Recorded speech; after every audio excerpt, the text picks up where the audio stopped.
Good afternoon, Jets Nation. Welcome to the Juju Jets Show. And today we're talking about why the New York Jets did not sign a backup quarterback this offseason. So without any hesitation, let's get it started.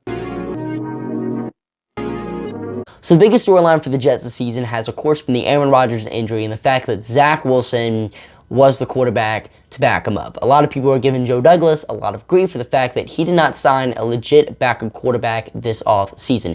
And maybe the New York Jets really thought that Zach Wilson would develop into a nice backup quarterback beyond Aaron Rodgers, but I also highly doubt that's the case. Because at the very beginning of last off-season, you have a lot of quotes from Robert Saleh saying they would love to bring back Mike White, that they would love to run through quarterbacks on the roster once again. And really, during Robert Saleh and Joe Douglas's tenure together, they've always had 3 quarterbacks on the active roster. They've always had 3.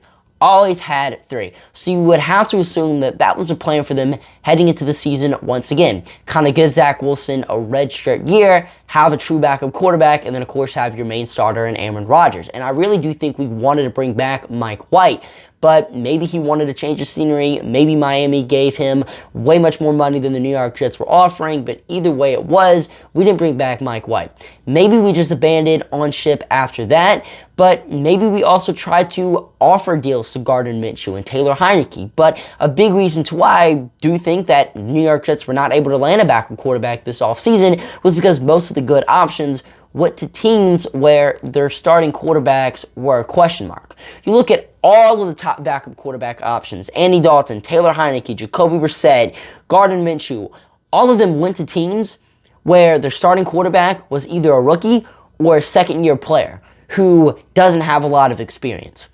That's literally the case for all 4 of those quarterbacks. And as the backup, that is definitely one of the higher-end backups in the NFL. They definitely had a chance to go out and win the starting job. And that's definitely the thought process behind all these guys. I mean, take Taylor Heinicke as an example. As a free agent, heading out of Washington, he's sitting here saying, I could either go to the New York Jets, have no chance to win the starting job, probably sit behind Aaron Rodgers for the entire year, and get no playing time except in blowouts and whenever I go in to kneel the football down. Or I could go to the Atlanta Falcons, who have a big question mark at quarterback with Desmond Ridder, potentially beat him for the starting job in training camp, and if I don't beat him during training camp, he's probably going to get benched mid-season, and I could just take his place, which is exactly what happened for Taylor Heinicke. So that's one of the main reasons to why I think the New York Jets weren't able to land a veteran quarterback, because all these guys who are trying to once become starters in the NFL aren't going to put any tape out there if they're sitting behind Aaron Rodgers for an entire season. But also at the same time, Douglas shouldn't completely be let off the hook for not signing a veteran backup, because there were some guys in free agency that the Jets very easily could have signed, but just didn't. You know, looking at Marcus Mariota, he signed to the Philadelphia Eagles, a team that does not have a question mark at the quarterback position, and New York Jets very easily could have gave him the same contract as Philadelphia. 1 year's $5 million. But it's also possible we did give him the same contract. But Mariota said, I think the Philadelphia Eagles, who just went to the Super Bowl, had a better chance of winning a ring than the New York Jets. Same thing could be said about Teddy Bridgewater. Maybe the New York Jets didn't offer Teddy Bridgewater a contract at all. Maybe we didn't offer him as much money as the Detroit Lions did, but you very easily could have signed Teddy Bridgewater, very easily could have signed Marcus Mariota, and have them as your starting quarterback this year, who are both definitely better options than Zach Wilson, Tim Boyle, Trevor Siemian, and whoever else we could potentially sign.